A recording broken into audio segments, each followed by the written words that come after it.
पूज्य श्रील प्रभुपाद महाराज यांचा अप्रकट दिन, प्रकट नाही अप्रकट दिन, धरातलावरून त्यांनी आपलं कार्य संपवलं. त्यांचा आज तिरोभाव दिवस असे म्हणतात त्याला. आज आहे आपलं सौभाग्य आहे की आपल्याला साजरा करायला भेटतोय आणि त्याच दिवशी करायला भेटतोय, हे फार महत्वाचं.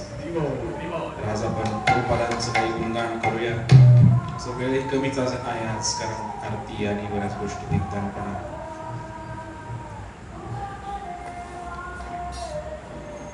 आज रस्त्याच्या पलीकडे चालू आहे, अलीकडे चालू आहे, तरी सुद्धा काही लोक मधनं घुसून निसटत आहेत.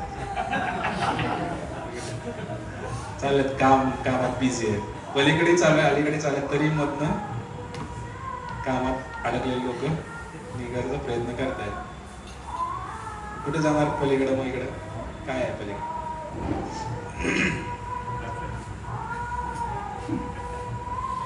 हरे कृष्ण हरे कृष्ण. श्रीला प्रभुपाद की प्रभुपाद महाराजांचा विशेष गुणगान, प्रभुपादांचं कार्य, त्यांचं चरित्र, थोर महात्मे होऊन गेले चरित्र त्यांचे पहा जरा. आपण त्यांच्या काय समान व्हावे, समान होऊ शकतो. समान होणं कठीण आहे, पण समान व्हायला काय हरकत. या संसारामध्ये अनेक महान पुरुष येऊन गेले. जेव्हा भगवंतांना यावं लागतं खाली, त्यावेळेला भगवंत येतात. यदा यदा ही धर्माचं स्थापना करण्यासाठी भगवंत प्रकट होतात. पण जेव्हा भगवंतांना लक्षात येतं की मी जाऊन काही उपयोग होणार नाही, त्यावेळेला भगवंत संतांना पाठवतात. म्हणाला असं कसं काय? कारण भगवंतांना त्यांची भगवत्ता सोडून खाली यायचं फार कठीण होतो. वृंदावनामध्ये भगवंत जेव्हा येतात तर त्यांचं कोणी ऐकत नाही. काय अरे हा तर आमचा कृष्ण आहे, कोणी म्हणतं. रामलीलेमध्ये आलं तर म्हणा की राम आहे, त्याला भगवंत म्हणून काही मान्यता मिळायला फार वेळ लागतो आणि लोक ऐकत सुद्धा नाही. बरेच लोक ऐकत नाही. आणि सांगितलं जरी बोलून की मी भगवंत आहे किंवा मी हे भगवंत आहे, कोणी सांगितलं, रावणाला सांगितलं मंडोदरीनं बायकोनी, राम साक्षात भगवंत आहेत, सोडून त्या वैर, पण नाही ऐकलं. रावणाने नाही ऐकलं. अशा अनेक लोक आहेत ज्यांनी भगवंतांच्या अवताराचं ऐकलं नाही, पण भगवंतांच्या संतांच्या मुखात नाही ऐकलं आणि ते भक्त झालेले आहेत. नारदांचं ऐकलं आणि लोक भक्त झाले. त्यामुळे कधी कधी भगवंत स्वतः न येतात आणि जेव्हा धर्माच्या प्रचाराचं कार्य करायचं असतं त्यावेळेला भगवंत संतांना पाठवतात. कारण संतांचं हृदय हे भगवंतांपेक्षाही कोमल आहे म्हणलेलं आहे. संता सदैव हृदयेषु विलोकयन्ति. ब्रह्मसंहितेमध्ये ब्रह्माजी सांगतात की संतांच्या हृदयामध्ये मी निवास करतो. संतांचं हृदय इतकं कोमल आहे, अशा या कोमल हृदयामध्ये मी निवास करतो. जिकडे भगवंत निवास करण्यासारखी जागा आहे तिथे आमच्यासारख्या चिल्लर लोकांना जागा नाही का? असायलाच पाहिजे. भगवंताला राहण्या इतकं मोठं मन आहे त्याचं, त्या संतांचं. मग आमच्यासारख्या, माझ्यासारख्या शुल्लक लोकांना, नालायक लोकांना राहण्या तिथं कधी स्वीकार करतील त्यांना? कारण त्याचं मन मोठं आहे, संतांचं मन मोठं आहे. बुडती हे जन न देखवे डोळा, म्हणून येत असे कळवळा. ते सहन नाही होत आहे. म्हणून प्रभुपाद महाराजांना एकदा प्रश्न विचारला, स्वामीजी तुम्ही का आले खाली, इथे काय कार्य करण्यासाठी आले, असं विचारलं. तेव्हा प्रभुपाद महाराजांनी एक उत्तर दिलं. प्रभुपाद महाराज म्हणले, माझी या भूतलावर येण्याची अजिबात इच्छा नव्हती. तशी बघायला गेलं तर माझं काही नियोजन नव्हतं, पण भगवान श्री कृष्णाने मला पाठवलेला आहे. स्पष्टपणे प्रभुपाद म्हणाले.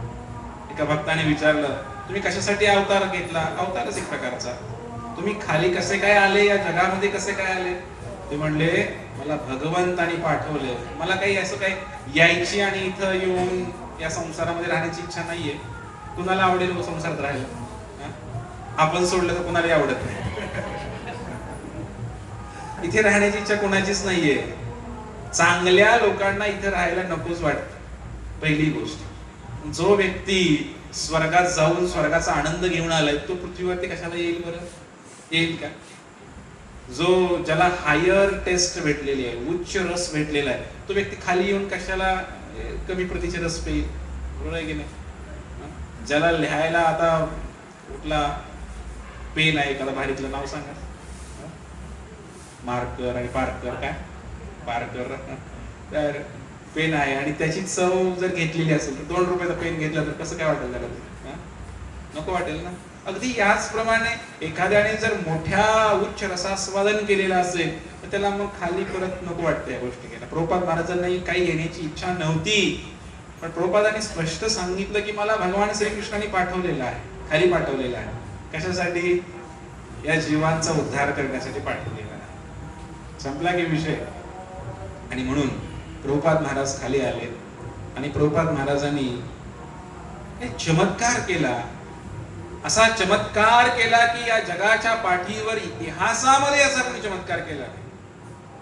तुम्ही भागवत वाचा, रामायण वाचा, महाभारत वाचा, याच्यामध्ये सुद्धा असा चमत्कार कोणी केला. ज्यांनी वाचले त्यांना हे समजेल.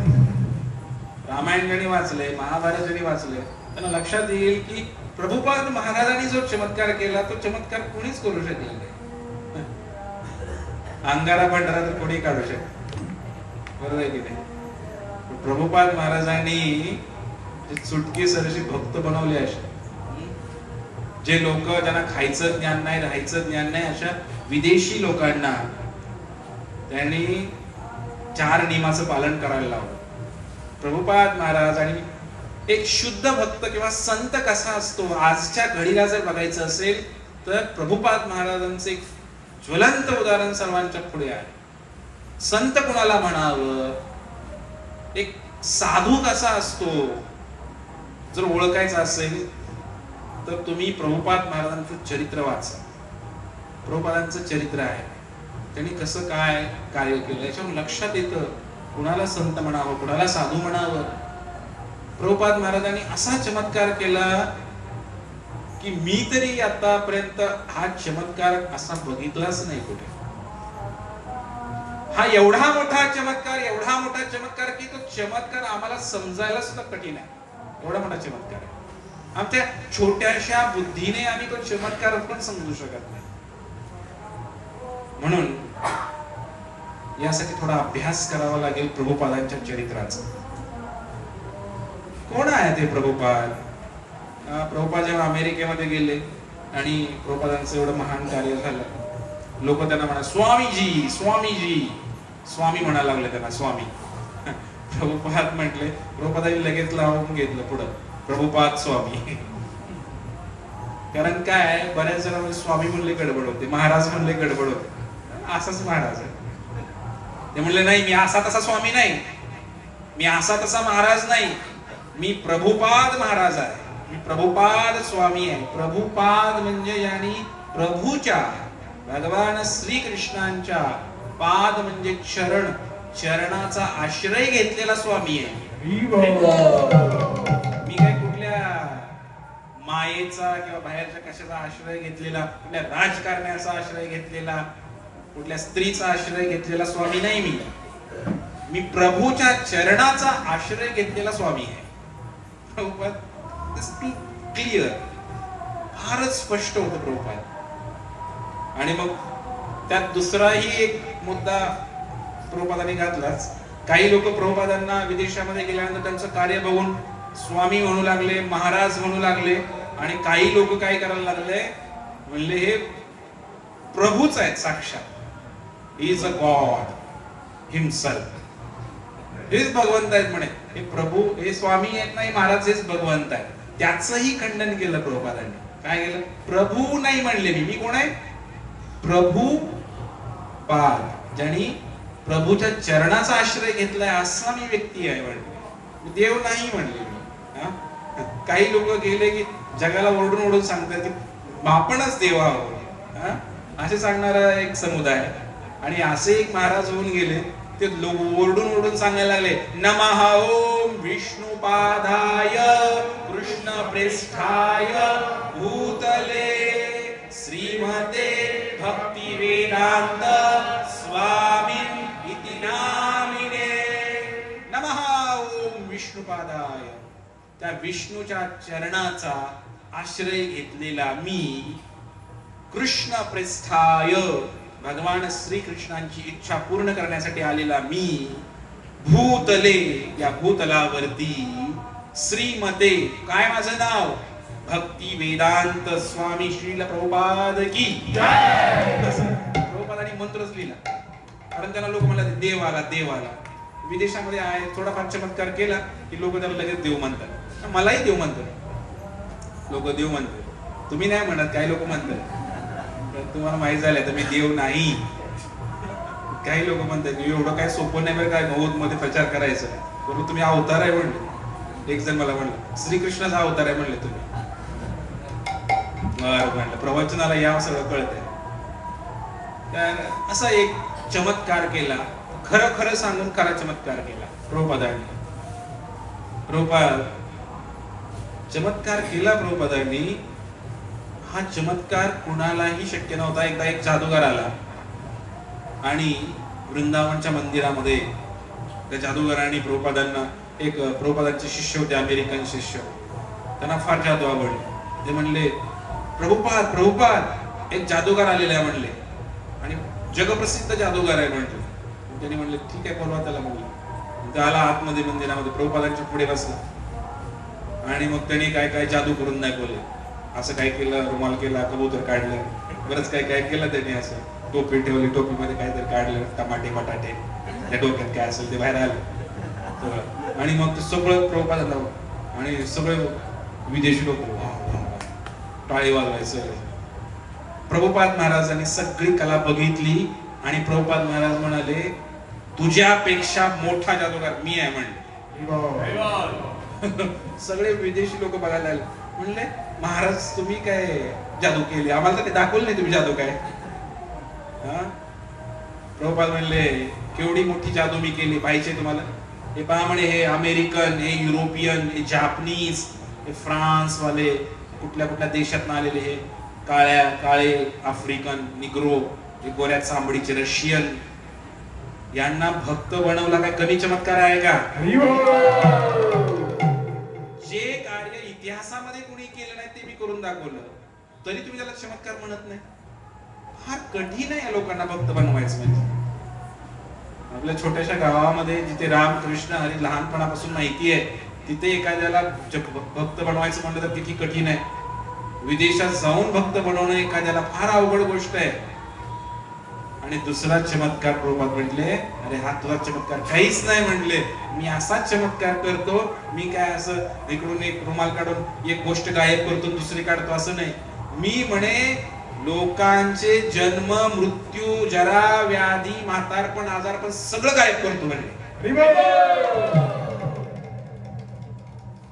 कोणी आहे का असं? कोणी या जगामध्ये आता आहे का की जो जन्म मृत्यू जरा व्याधी म्हातारपण आजारपण गायब करणार कोणी आहे का? प्रभुपाद म्हटले मी सगळं गायब करतो म्हणे. तो जादूगार गप्प बसला. येते का म्हणले तुम्हाला येते? येते? जादूगार नाही म्हणलं महाराज तुम्हीच मोठे जादूगार आहात. तर सगळ्यात मोठी जादू आणि चमत्कार प्रभुपाद महाराजांनी केला. प्रभुपाद महाराज विदेशामध्ये गेले वयाच्या 70व्या वर्षी. एक इंग्रजीमध्ये पुस्तक आहे द गॉस्पेल स्टोरी म्हणून. याच्यामध्ये जीसस क्राइस्ट जे ख्रिश्चन धर्म आपण म्हणतो की नाही, जीसस क्राइस्ट हे येशू ख्रिस्त भारतामध्ये आल्याचा उल्लेख आहे. त्यांचा जन्म युरोपामधला. पण त्यानंतर बालपण झालं.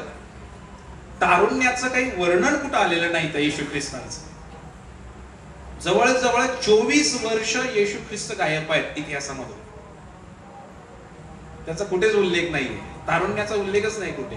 बालपण आहे आणि नंतर आल्याचा पण उल्लेख आहे. 24 वर्ष हे येशू ख्रिस्त गेले कुठे? तर त्या द गॉस्पेल स्टोरी मध्ये ते रायटर लेखक लिहितात की 24 वर्ष येशू ख्रिस्त हे भारतामध्ये गेले म्हणे, इंडियामध्ये. आणि या भारत भूमीमध्ये उडीसा प्रांतामध्ये एक तीर्थ आहे, त्याचं नाव आहे जगन्नाथपुरी धाम की जय. जगन्नाथपुरी धामामध्ये गेले आणि काय त्यांचा प्रभाव. त्या जगन्नाथपुरीमध्ये असं एक वैशिष्ट्य आहे की विदेशी लोकांना आतमध्ये सोडत नाही. हिंदू सोडून अन्य धर्माच्या लोकांना मंदिरामध्ये प्रवेश नाहीये, आजही नाहीये. आज एवढे हरे कृष्णाचे विदेशी भक्त आहेत पण त्यांना आत प्रवेश दिला जात नाही. पण त्यांचा असा प्रभाव होता त्या येशू ख्रिस्तांचा की ते येशू ख्रिस्त 24 वर्ष त्या जगन्नाथ मंदिरामध्ये राहिले असं उल्लेख आहे त्या पुस्तकामध्ये. म्हणजे जगन्नाथांचं दर्शन घेतलं आणि सनातन हिंदू संस्कृतीचा वेदांचा अभ्यास केला येशू ख्रिस्ताने. सगळा अभ्यास केला आणि 24 वर्षानंतर ते आपल्या मायभूमीमध्ये तिकडं परतले, युरोपामध्ये आपल्या आपल्या गावाकडे गेले. पण जीसस क्राइस्ट हे येशू ख्रिस्त यांनी आपल्या कर्मभूमीकडे जन्मभूमीकडे गेल्यानंतर जे काही शिकले ते, मग जय जगन्नाथ, रामकृष्ण हरी, हरे कृष्ण काहीतरी शिकवायला पाहिजे होतं त्या लोकांना. पण येशू ख्रिस्त पोहोचले पण त्या लोकांना काहीच सांगू शकले नाही. फक्त सांगितलं त्यांनी दाऊद शाल नॉट बी किल, गायी मारू नका. कसं कळलं येशू ख्रिस्तांना गायी चांगली असते ती? पाप करू नका, मांस खाणं पाप आहे, दारू पिणं पाप आहे, खोटं बोलणं पाप आहे, सर्वशक्तिमान भगवंत आहे, त्या बायबल मध्ये ते लिहून ठेवलं. हे सगळे वेदाचीच वाक्य आहेत, वेदाचं सार आहे. हे सगळं येशू ख्रिस्तांनी लिहिलं खरं, पण भक्ती करा, भगवंताचं नाव घ्या असं शिकवलं नाही येशू ख्रिस्तांनी. त्याची हिंमत झाली नाही तेवढी, किंवा त्या लोकांना ते बदलू शकले नाही, त्यांची सांगायची हिंमत नाही झाली. जे काम येशू ख्रिस्तांना जमलं नाही ते प्रभुपाद महाराजांनी त्यांच्या भूमीत जाऊन केलं. ही आहे प्रभुपाद महाराजांची ताकद. त्यांच्याच माणसाला ते समजावून सांगू शकले नाही जीसस क्राइस्ट.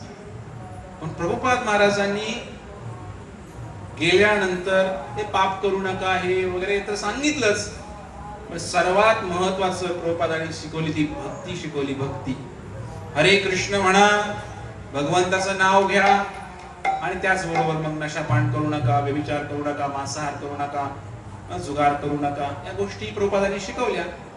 सांगण्याचा उद्देश हा की एका शुद्ध भक्तामध्ये किती ताकद असते. माझा भविष्य पुराणामध्ये उल्लेख आहे, द सन ऑफ गॉड, भगवंताचा मुलगा म्हणून येशू ख्रिस्त आले असे उल्लेख आहे. पण प्रभुपादांचा काय उल्लेख आहे? प्रभुपादांचा उल्लेख आहे शक्त्यावेश अवतार. असं भगवंतां काय करतात, एका जीवाला शक्ती प्रदान करतात आणि त्या जीवाला खाली पाठवतात. कुठं पाठवतात? या भूतलावरती पाठवतात. कशासाठी पाठवतात? कशासाठी? आम्ही वैकुंठवासी आलो याची कारणासी. कोणतं कारण? कोणतं कारण? नामाचे चिंतन प्रकट पसारा. या भगवंताच्या नावाचा प्रचार आणि प्रसार करण्यासाठी आम्ही आलो म्हणे. तुकाराम महाराजांनी सांगितलं, तुकाराम महाराजांचं जेव्हा प्राकट्य झालं तर तुकाराम महाराजांच्या साठी सुद्धा वैकुंठामध्ये मीटिंग झाली की या भूतलावरती भरपूर पाप वाढलेलं आहे, कुणाला पाठवायचं? मग एका व्यक्तीची निवड झाली, तुकारामाची निवड झाली. तशी प्रभुपादांची पण निवड झाली. गोलोकामध्ये निवड झाली आणि म्हटले की यांना पाठवायचं खाली.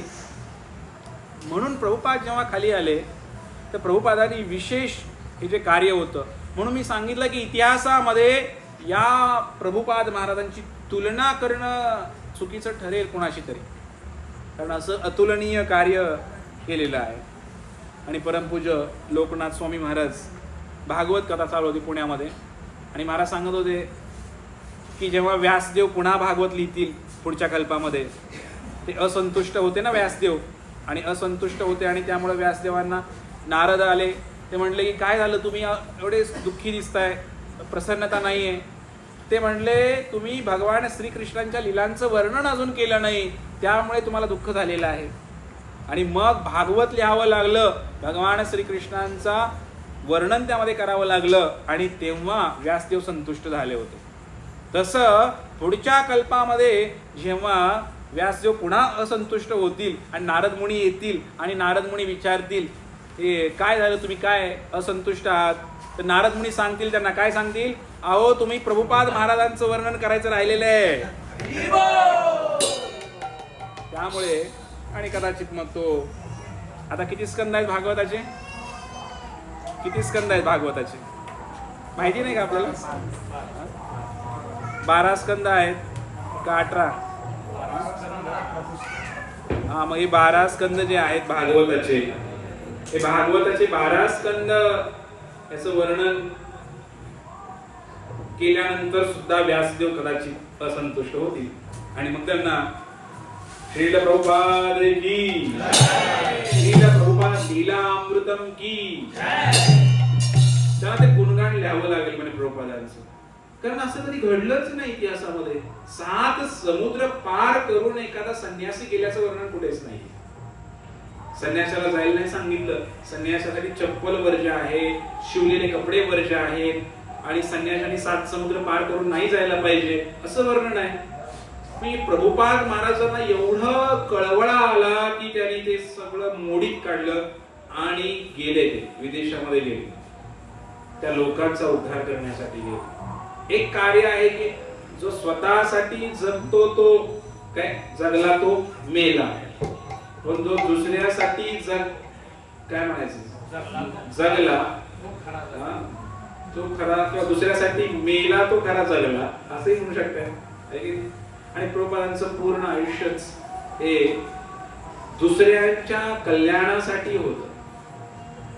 खरंच संतांचं चरित्रच इतकं निस्वार्थ असतं की ते साधारण बुद्धीला तर समजत नाही. त्यांचे विचार, त्यांचा आचार आणि प्रचार सुद्धा. श्रील प्रभुपाद महाराजांना धन्यवाद द्यायला पाहिजे तेवढे थोडे आहे. कारण प्रभुपाद महाराजांनी ज्या काही गोष्टी आपल्याला दिलेल्या आहेत याचं वर्णन आपल्याला, आता आज मी तर बसलोय किंवा मी बोलतोय, एक प्रभुपाद महाराजांची कृपा आहे. आज कपाळाला गंध आहे आपल्या सर्वांच्या, आपण हरे कृष्ण म्हणताय, रस्त्याने जाताना सुद्धा पहिला कुत्र विचारत नव्हतं. आता कोणी महाराज म्हणते, कोणी प्रभूजी म्हणते, कोणी काय म्हणते, कोणी पाया पडते. कोणाची काय काय लायकी होती आमची, काय लायकी आमची, काहीच नाही. कोणी विचारतात. आज हरे कृष्णा म्हणतं, हरे कृष्णा हरी बोल म्हणतं. आपल्याला बघितलं की चेष्टेने का होईना पण म्हणतात की नाही. कोणीतरी आपल्याला बघून भगवंताचं स्मरण होतंय कुणाला तरी, ही आपली शक्ती नाही. इथं बसून बोलण्यासाठी जी शक्ती लागते ती माझी शक्ती नाही. यांनी पात्र बनवलेलं आहे, या जीवांना पात्र बनवलेलं आहे. किती किंमत आली या जीवाला. कुत्रही विचारणार नव्हते, विचारलं असते काही दुसऱ्या मोठ्या कुत्र्याने विचारलं असतं. अमेरिकन कुत्र्याने विचारलं असतं, सिलिकॉन व्हॅली मधल्या, बरोबर आहे की नाही, IT इंडस्ट्रीज मधल्या कुत्र्यांनी विचारलं असतं मोठ्या. पण कोणी चांगलं म्हटलं नसतं एवढं. ही प्रभुपादांची फार मोठी शक्ती आहे. काय काय दिलं प्रभुपादांनी आम्हाला? प्रसाद दिला. इस्कॉनचा प्रसाद किती फेमस आहे, जगप्रसिद्ध आहे. काय माहिती होतं का? पहिला प्रश्न कधी कधी म्हणलं सुरुवातीला, मी कांदा खात नाही, लसूण खात नाही, कसं बनवायची भाजी, बरोबर तुमची भाजी फार छान लागते, असंही होतं कधी कधी. प्रभुपादांनी प्रसाद दिला. काय खायचं माहिती होतं का? कधीतरी पुरणपोळी भेटायची. गोड तर मी कधी खाल्लंच नव्हतं लहानपणापासून. सणासुदीलाच पुरणपोळी असायची. प्रभुपादांच्या कृपेने रोज खायची वेळ आली आता. काय प्रभुपादांनी प्रसाद खायला घातला? इस्कॉनची खिचडी. काल आम्ही ट्रेन मध्ये येत होतो, एक पंजाबी जोडपं होतं, आमच्या शेजारीच होतं. तर त्यांनी लगेच आम्हाला विचारलं, तुम्ही इस्कॉन मध्ये का? हा म्हणे आम्ही पण गेलो होतो आणि तिथली आम्ही खिचडी खाल्ली होती बघा, फार टेस्टी होती बघा, फार छान असते बघा तुमची खिचडी. प्रसाद दिला प्रभुपादांनी. एवढं कमवतायत लोक. स्टीव्ह जॉब ऍपल कंपनीचा मालक, हे ऍपलचे फोन खरेदी करण्यासाठी आजकाल लोक रांगेत उभे आहेत की नाही. आयफोन 16 प्रो मॅक्स 17 काय काय निघाले. तर त्याचा मालक सुद्धा 8 ते 9 किलोमीटर दूर रोज, पैसे नसायचे त्याच्याकडे आणि त्याला इस्कॉनची खिचडी फार आवडायची. तर अमेरिकेमध्ये असताना तो खिचडी खाण्यासाठी चालत जायचा बिचारा. भारतामध्ये आला, गुरु बनवले त्याने, नंतर त्या खिचडीचा प्रभाव झाला एवढा. त्यामुळे खिचडी जपून खात जावा. भक्त झालं तर परत अवघड व्हायचं. परत हे खाऊ नका आणि ते खाऊ नका. खिचडीमध्ये पण ताकद आहे इस्कॉनच्या. प्रभुपादांनी प्रसाद दिला. काय माहित नव्हतं काय करायचं, कसं काय करायचं. प्रभुपाद एकदा अमेरिकेमध्ये होते आणि प्रभुपाद अमेरिकेत असताना पनीर असते, पनीर असं थोडस मळाला रसगुल्ला करतात की नाही. तर त्या विदेशी लोकांना काय येत नव्हतं. प्रभुपादांनी शिकवलं गुलाबजामुन कसा बनवायचा, रसगुल्ला कसा बनवायचा. बंगालचा रसगुल्ला म्हणजे जगप्रसिद्ध आहे. तर प्रभुपाद रसगुल्ल्यामध्ये ते पनीर असं त्याने मळलं आणि त्याच्यामध्ये ते विदेशी फक्त काही करायचे, थोडी साखर टाकली त्याच्यामध्ये. करायचं होतं रसगुल्ला, त्याचे गोळे बनवून तळायचे होते, नंतर पाकात टाकायचे होते. त्याच्यावर डायरेक्ट साखर टाकली. त्यांना वाटलं पाकात टाकायचे आधी साखर टाकू, आणि तसं झालं. ते तेवढ्यात प्रभुपाद गेले. प्रभुपाद म्हणले व्हॉट इज दिस, काय म्हणले. प्रभुपाद म्हणले रसगुल्ला बनवतोय म्हणले. लोक म्हणले, ते विदेशी लोक रसगुल्ला बनवतोय. प्रभुपाद म्हणले बघू. प्रभुपादांनी ते घेतलं. म्हणले काय केलं तुम्ही, आधीच साखर टाकून ठेवली याच्यामध्ये. ते काय म्हणले, आणि प्रभुपादांनी काय केलं, तोंडामध्ये टाकलं. बघू म्हणले कसं केलं. इतकं टेस्टी झालं होतं ते. आणि प्रभुपादांच्या तोंडातून शब्द निघाले, सिम्पली वंडरफुल. प्रभुपाद म्हणले फारच, काय म्हणायचं मराठीत, सुंदर आहे म्हणले, फारच सुंदर आहे. ऍक्च्युली तो एक पदार्थच होता, संदेश बनवलेला. पण त्याला प्रभुपाद लोक म्हणायचे की त्या संदेशला काय म्हणायचे, तरी नावच ठेवलं त्या पदार्थाचं, काय सिम्पली वंडरफुल पदार्थ. त्या पदार्थाचं नाव, पदार्थाची नावही बदलली प्रभुपादांनी. प्रभुपाद जेव्हा प्रवचन द्यायला बसायचे, एवढी मोठी काचेची बरणी घेऊन बसायची. प्लॅस्टिकची नाही, काचेची, जेणेकरून आतला गुलाबजामुन दिसला पाहिजे. एवढे मोठे मोठे गुलाबजामुन प्रभुपाद ठेवायचे त्याच्यामध्ये. आणि सगळ्यांचं लक्ष त्या बाटलीकडे असायचं. विदेशी लोकांना काय प्रवचन ऐकायची काही एवढी आवड नव्हती. पण आता गुलाबजामुन काही बाहेर भेटत नाही का, पण ते प्रभुपाद महाराजांनी बनवलेल्या स्वतःच्या हाताने त्या गुलाबजामुनची ताकदच वेगळी होती. म्हणून त्या गुलाबजामांचं पण नाव बदललं त्याने. त्याचं नाव काय दिलं, इस्कॉन बुलेट्स. इस्कॉनच्या गोळ्या म्हणे, एक खाल्ले की होते म्हणले, परिणामच होते. अशा प्रकारे प्रभुपाद महाराजांनी प्रसाद दिला आम्हाला. प्रसाद, देशांची नावं सुद्धा बदलली. जर तुम्ही कधी गेला तर हरे कृष्णावाले लोक म्हणत नाहीत की कोणत्या देशामध्ये गेला. तुम्ही जर दुबईला गेला तर काय म्हणणार माहिती का, कोणता देश, दामोदर देश. काय म्हणणार, डी फॉर दामोदर. अशी नावं ठेवली देशांची. जगामध्ये जेवढे देश आहेत, अमेरिकेमध्ये कॅलिफोर्निया आहे, तिकडे 600 एकर जागा भेटली त्यांना. आणि प्रति वृंदावन प्रभुपादांनी बनवलं तिकडे. म्हणून त्या अमेरिकेचं नाव न्यू वृंदावन धाम. प्रभुपादांनी त्या अमेरिकेचं नाव दिलं, त्या कॅलिफोर्नियाचं नाव दिलं. जागांची नावं सुद्धा बदलून टाकली सगळ्या. जिकडं जाईल तिकडं. प्रभुपादांनी एवढा प्रचार केला, देवाची नावं सुद्धा बदलली प्रभुपादांनी. कोण करू शकतो, चमत्काराच्या गोष्टी करतोय, समजते का काय. प्रभुपाद लंडनला गेले आणि लंडन मध्ये प्रभुपादांनी राधाकृष्णाची स्थापना केली, राधाकृष्णाचं मंदिर. त्या गोष्टी मी तुम्हाला सांगतोय 50 वर्षापूर्वीच्या. लंडन मध्ये गेल्यानंतर भगवंताचं नाव काय ठेवायचं, राम, कृष्ण, हरी, विठ्ठल, केशव, माधव, काहीतरी नावं ठेवायला पाहिजे होती भगवंताचं. आणि मग नाव द्यायची वेळ आली भगवंताला. प्रभुपाद म्हणले हे लंडनचे नाथ आहेत म्हणले, हे लंडनचे मालक आहेत म्हणले, ईश्वर आहेत म्हणे. म्हणून प्रभुपादांनी त्या भगवंताचं नाव दिलं, श्री श्री राधा लंडनेश्वर भगवान की जय. प्रभुपाद पॅरिस मध्ये पोहोचले, फ्रान्स देशामध्ये प्रभुपाद पोहोचले आणि तिथेही भगवंताचं नाव द्यायचं होतं. काय द्यायचं? प्रभुपादांनी नाव दिलं, श्री श्री राधा प्यारिसेश्वर भगवान की जय. भगवंताची पॅरिसचे नाथ पण असू शकतात, पॅरिसचे ईश्वर असू शकतात, लंडनचे ईश्वर असू शकतात, जगन्नाथ आहेत, जगाचे नाथ आहेत, लंडनचे का नाहीत? प्रभुपादाने एक अफलातून क्रांती केली की जी क्रांती, जो चमत्कार कुणीच करू शकलं नाही. काही असं व्हायचं, चमत्कार केलाय कोणी असा चमत्कार? आणि त्यामुळे कारण प्रभुपादांकडे शुद्धता होती. प्रभुपादांनी गोशाळा सुरू केली. विदेशामध्ये इतकी भयानक लोक होते. तुम्ही जर युट्यूबला गेला आणि एक आहे कॉन्व्हर्सेशन प्रभुपादांचं, त्याच्यामध्ये ऐका, एक सायंटिस्ट वैज्ञानिक भांडतो प्रभुपादांशी. तो म्हणतो की स्वामीजी, आत्मा फक्त माणसामध्ये असतो म्हणे, प्राण्यामध्ये आत्मा नसतो, म्हणजे जीव नसतो, असं त्याचं म्हणणं होतं. गायी खाऊ शकतो आपण, गायीला कापून आपण खाऊ शकतो, असं त्याचं म्हणणं होतं. आणि प्रभुपाद त्याचे भांडताय, नाही, गायीमध्ये हालचाल हे सजीवाचं लक्षण आहे. शाळेत शिकले की नाही आपण? मग गाय हालचाल करत नाही का? प्राणी हालचाल करत नाहीत का? गायीमध्ये आत्मा नाही म्हणे, माणसात आत्मा आहे पण गायीमध्ये आत्मा, म्हणून गायी कापून खाली तर चालते म्हणे. असा प्रचार त्या विदेशामध्ये. अशा लोकांना भांडायचं, त्यांना समजावून सांगायचं, हे काम प्रभुपादांनी केलं. हे साधं काम नव्हतं. आजही जगामध्ये नंबर 1 ला गो हत्या करणारा देश भारत आहे. किती अभिमानाची गोष्ट असेल हे. कत्तलखाने सगळ्यात जास्त भारतात आहेत. मीठ ट्रान्सपोर्ट करणारा देश जगातला सगळ्यात मोठा भारत आहे. दुर्दैवाची गोष्ट आहे.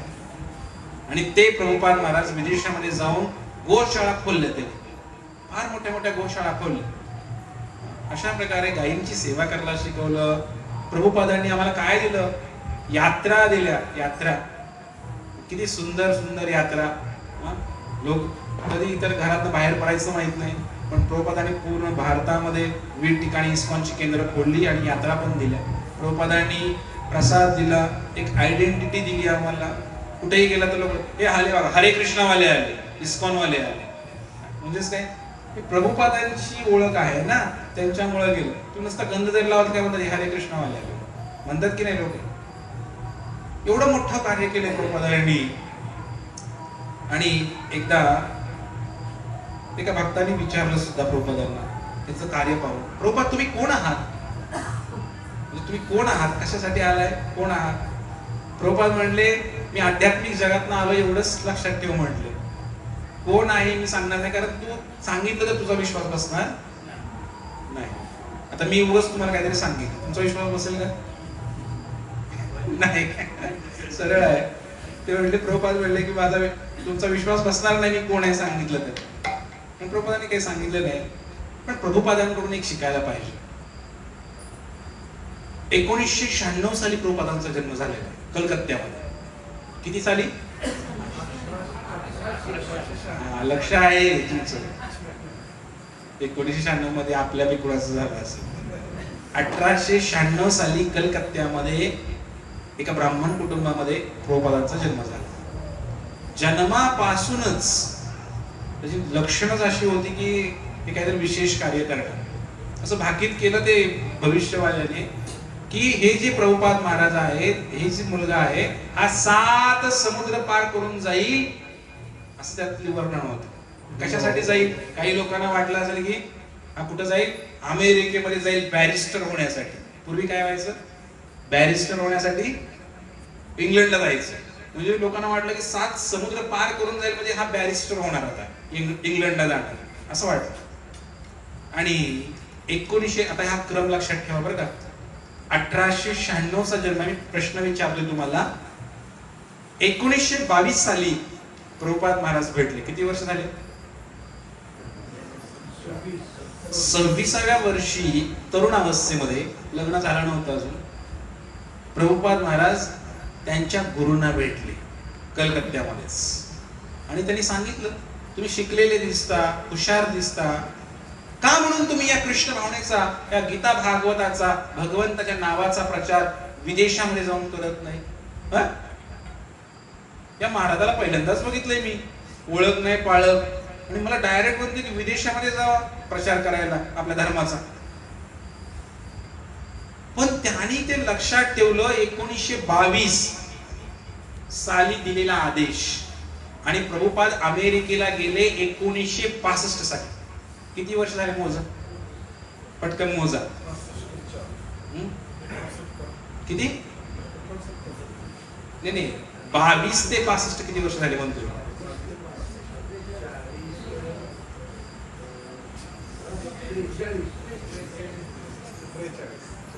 आपल्याला मोजायचं एवढा वेळ लागतो.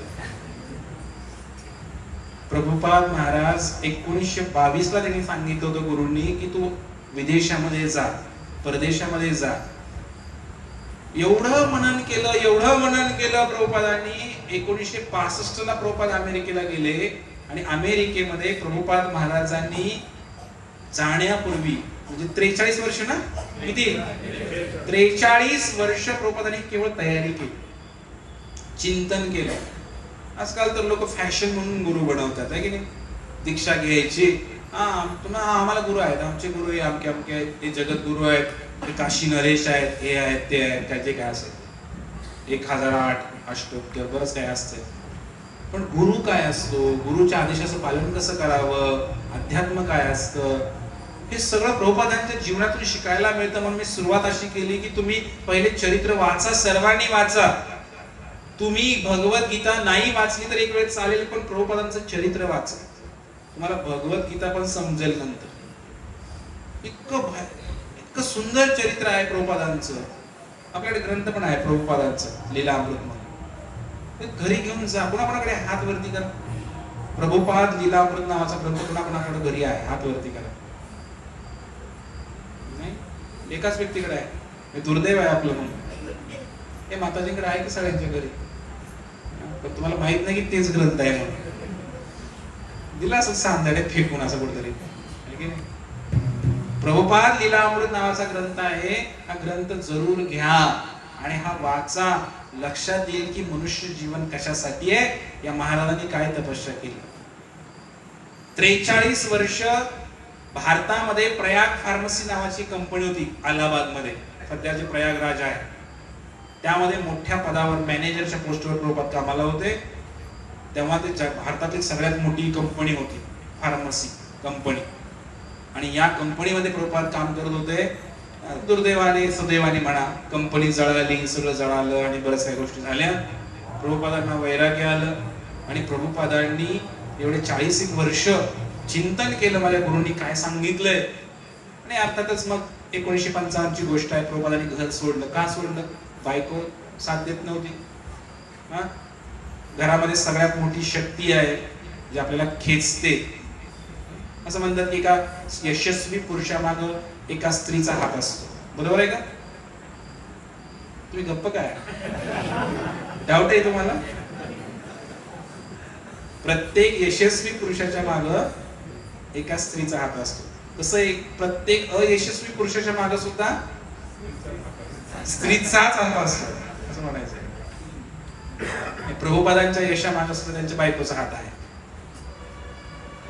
प्रभुपाद एक दिवशी असं लिखाण करायचे, अमेरिकेला जायचंय म्हणून त्यांनी भाषांतर सुरू केलं सगळं आणि भगवद्गीता लिहायला सुरू केलं. पूर्वी काय असं जास्त सोयी सुविधा नव्हत्या. आजकाल काय मोबाईलवर बोललं की टाईप होतं.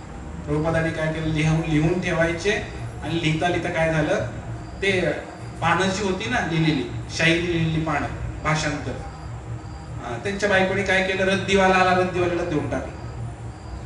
आणि काय केलं, चहाची पत्ती विकत आणली. काय माहिती, चहा पावडर विकत आणली. चहा फार आवडायचा तिला. आणि प्रभुपाद आले, म्हणले कुठे आहेत माझे ते लिखाण, कुठे आहे?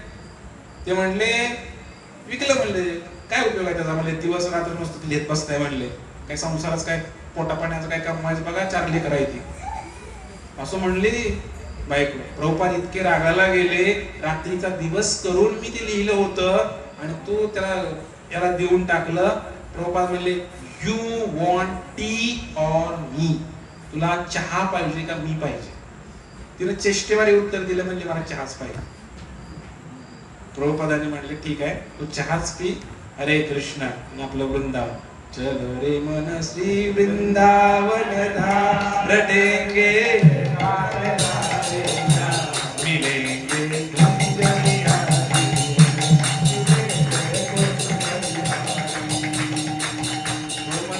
वृंदावनला गेले.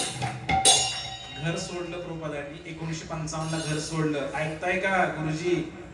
किती साली घर सोडलं? 1955 ला घर सोडलं. प्रभुपादांचं वय होतं त्यावेळेला 60 वर्ष. 60 वयामध्ये घर सोडलं. कारण कधी कधी आयुष्यामध्ये काही घटना घडतात ना, समजून घ्यायला पाहिजे की भगवंताची काहीतरी योजना आहे, की आपण काहीतरी शिकायला पाहिजे. बऱ्याच नाही, प्रत्येकाच्या आयुष्यामध्ये घटना घडतेच, पण तो व्यक्ती समजून घेत नाही. काहीतरी भगवंताची योजना असेल. एखाद्याला समजा घरातनं बाहेर काढलं, तो कुत्रा बनून दारात राहणार पण मंदिरात येणार नाही. एखाद्याच्या पोराने समजून घ्यायला पाहिजे ना, पोराने हाकडून बाहेर काढले म्हणजे चला वृंदावनला जाऊया. सरळ विचार आहे ना. सत्संगामध्ये आला तर हा विचार येऊ शकतो डोक्यामध्ये, पण तो म्हणणार काही नाही. तो कुत्रा बनून मुलाच्या दारात बसायला बसलाय पण मंदिरात किंवा आश्रमामध्ये येणार नाही. प्रभुपाद महाराजांना संधी भेटली. प्रभुपाद महाराजांची बायको म्हणली मला चहाच आवडतो म्हटले. ते म्हणले ठीक आहे. प्रभुपादांनी वृंदावनला गेले, संन्यास ग्रहण केला. प्रभुपादांनी ग्रहस्थ होते, संन्यास घेतला आणि तयारी केली. भागवत प्रवचन लिहिली, इंग्रजीमध्ये भाषांतर केलं आणि फार कष्ट सहन केलेलं आहे. जेव्हा एवढी मोठी संस्था आहे, जगातली सर्वात मोठी संस्था ही हरे कृष्ण संस्था.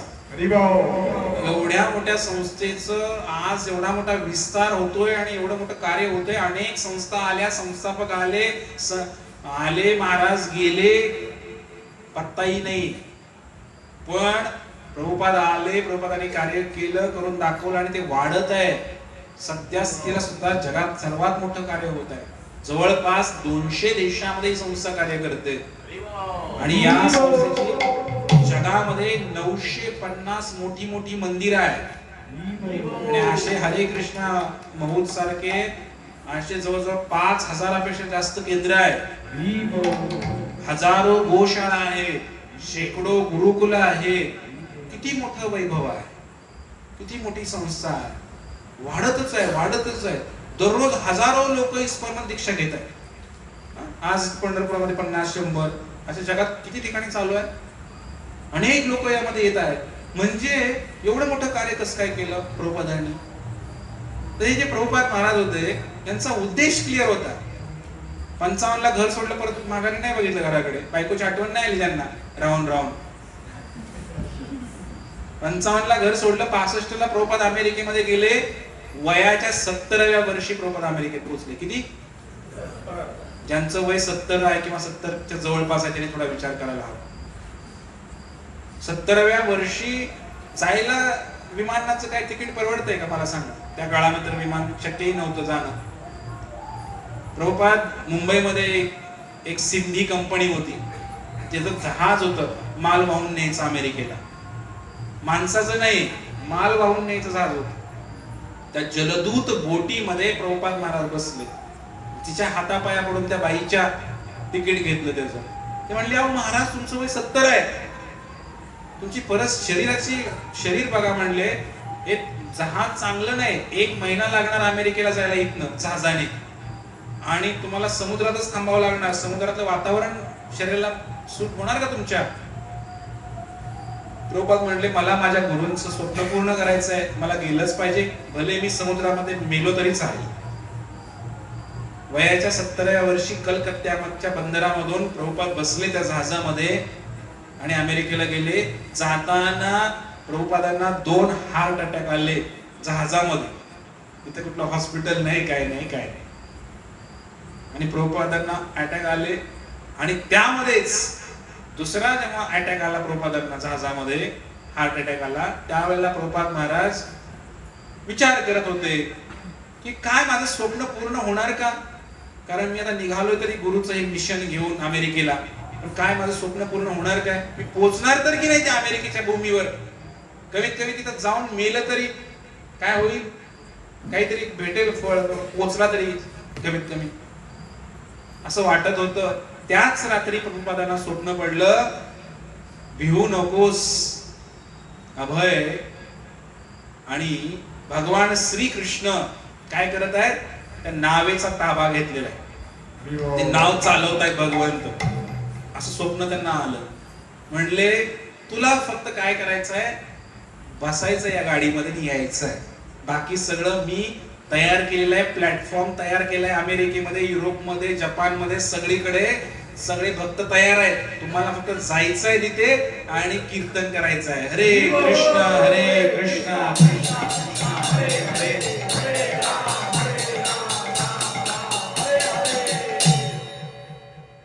प्रभुपाद महाराज गेले. सूर्य कुठं उगवतो, पूर्वेला की पश्चिमेला? पूर्वेला उगवतो आपल्याला माहिती आहे, पण पूर्व दिशाच माहित नाही कुठे. विचारायचं, सूर्य बघितला इकडे पूर्व आहे, कुठं जायचं काहीच माहित नाही.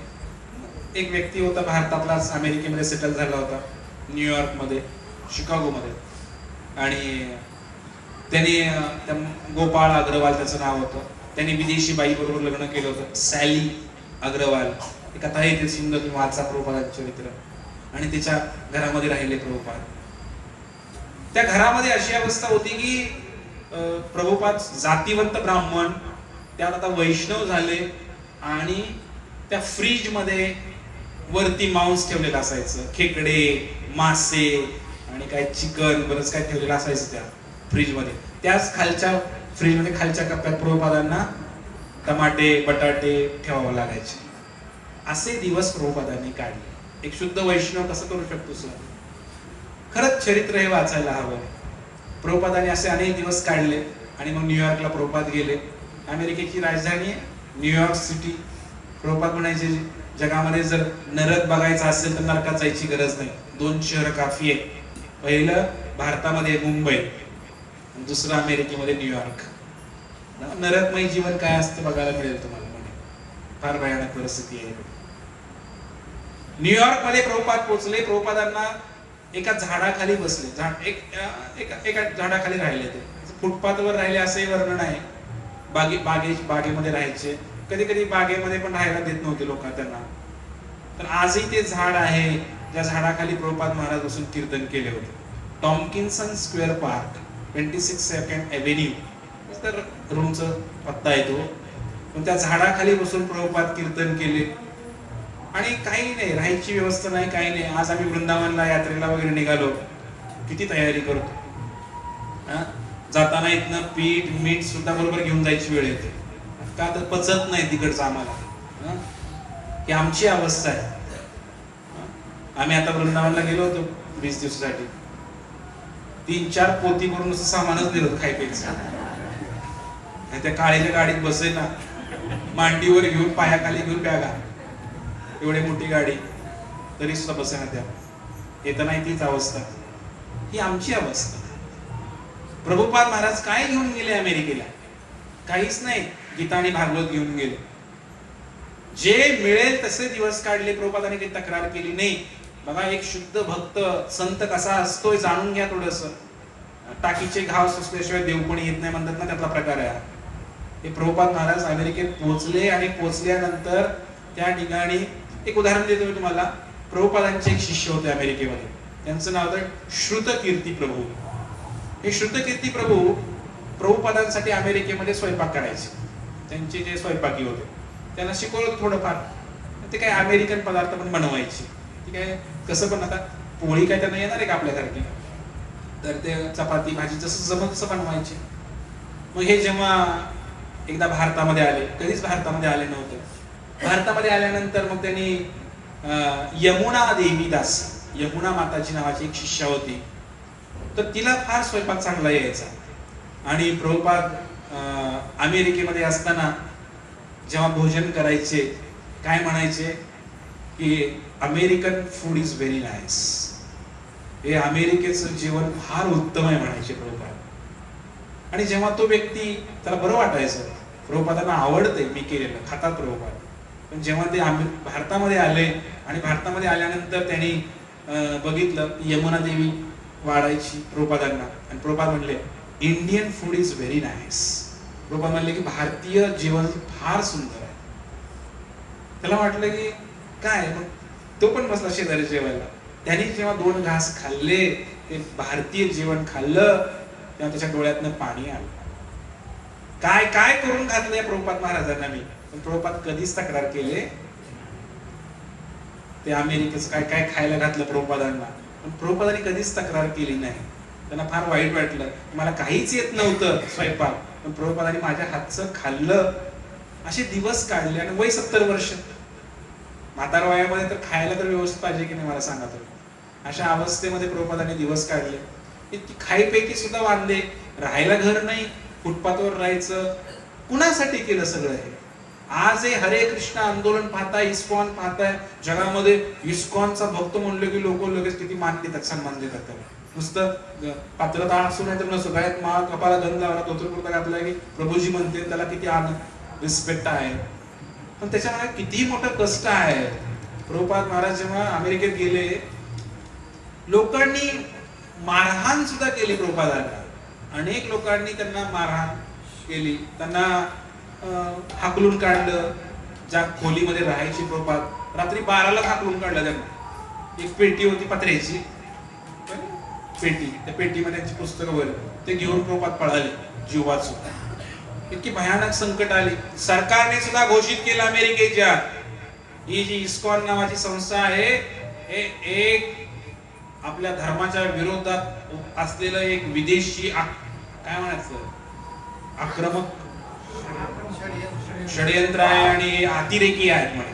जसं आपण बाकी बाहेरच्या देशांना म्हणतो नाही अतिरेकी आहे, तसं म्हणे ही एक अतिरेकी संस्था म्हणून जाहीर केली अमेरिकेच्या सरकारने. काय करायचं सांगा? गेलोय आपण आपल्या धर्माचा प्रचार करण्यासाठी, लोकांचं कल्याण करण्यासाठी, आणि अमेरिकेच्या सरकारने घोषित केलं की इस्कॉन काय आहे, एक अतिरेकी संस्था आहे म्हणे, आणि हे आपल्या धर्माचा प्रचार करते, इथं लोकांना भक्त बनवते, आणि काहीतरी हाय म्हणे गडबडायची. कारण यांचं जे औषध आहे खाल्लं की लोक जिंकतात म्हणे रस्त्यात. हरे कृष्णा कृष्ण कृष्ण हरे हरे, हरे राम हरे राम,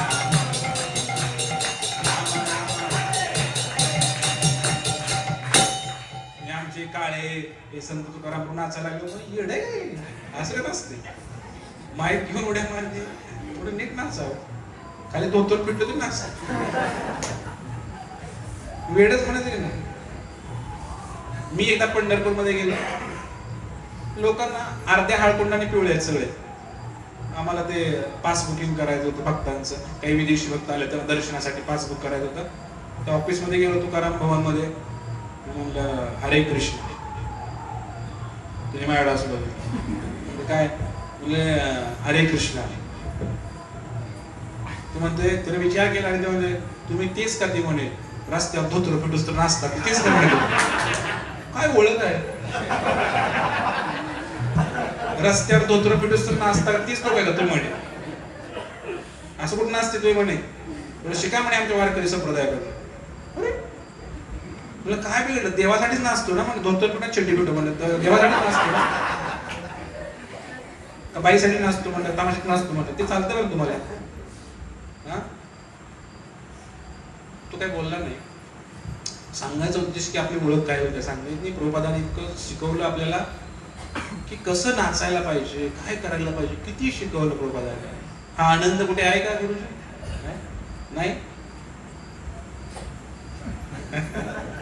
ठीक आहे. प्रभुपाद महाराज इतकं सहन केलं प्रभुपादांनी, त्यांच्या सहनशीलतेमुळे आज आपण इथे आहोत. मी काय सांगत होतो तुम्हाला, प्रभुपाद महाराज, तुम्ही जर आज मायापूरला गेला, आपल्यापैकी काही जण भक्त जाणार आहेत आता नोव्हेंबर मध्ये, तुम्हाला मी एक गोष्ट दाखवणार आहे. जगातलं सगळ्यात मोठं मंदिर मायापूर मध्ये आहे. जगातलं सगळ्यात मोठं मंदिर, ते पाहण्याची संधी तुम्हाला भेटणार आहे. पण त्या मंदिराच्या खाली शेजारी एक झोपडी आहे. जेव्हा प्रभुपाद पहिल्यांदा मायापूरला गेले आणि तिथे राहिले, तर एक झोपडी आहे, आज पण ती झोपडी आहे, ज्या झोपडीमध्ये प्रभुपाद राहिले. मग जेव्हा मंदिर बांधलं तेव्हा ते विदेशी शिष्य म्हणले, प्रभुपाद आता एक काढलं पाहिजे झोपडी वगैरे. प्रभुपाद महाराज म्हणले, ही झोपडी अशीच काय झोपडी राहिली पाहिजे म्हणले, कारण जेव्हा लोक इथं येतील ते पाहतील माझा प्रवास त्या झोपडीपासून या जगातल्या सगळ्या मोठ्या मंदिरापर्यंत.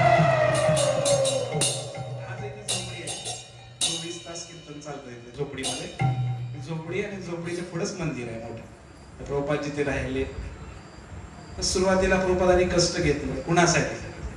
आपल्यासाठी. संत काय असतो, साधू काय असतो, याचं एक ज्वलंत उदाहरण मी तुम्हाला सुरुवातीला सांगितलं की या महाराजांकडे बघितल्यावर कळत. आणि प्रभुपाद महाराज हे स्वतः कुकिंग करायचे, विदेशामध्ये गेले. सुरुवातीच्या काळामध्ये विदेशी लोक यायचे.